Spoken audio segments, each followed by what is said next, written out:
Parang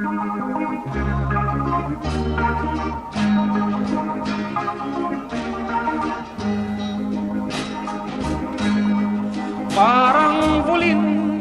mo'y zele Way lâu tên o kén chim lâu Ito na ka mangay biatu Itan sa ba kalautan to mangay na tsu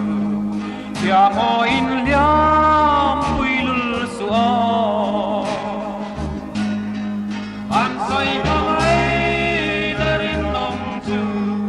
Erdun zeli itanang mo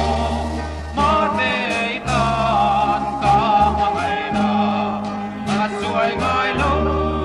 iselang mo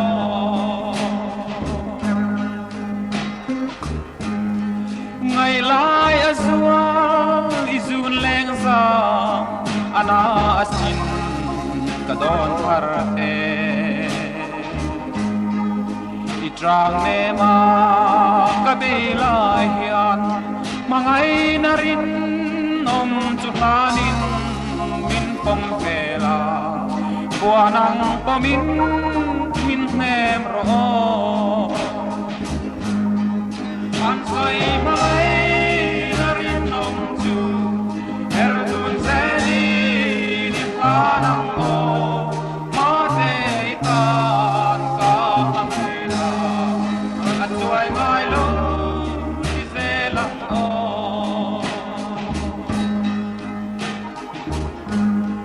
Eng tika her suwag meang mo Run hun sa pa kan len huntu Run hun sa pa kan len huntuan Sumang sim chin lungay na le mangan na te En chim lâu di ihnol to ang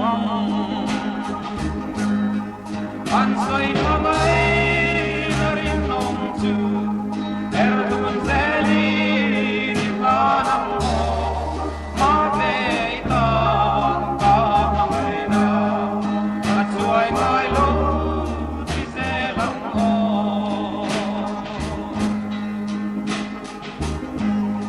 Eng tika her suwag meang mo Run hun sa pa kan len huntu Run hun sa pa kan len huntuan Sumang sing chin lungay na le mangan na te En chim lâu di ihnol to ang Ansoy mangay na rin nong tsu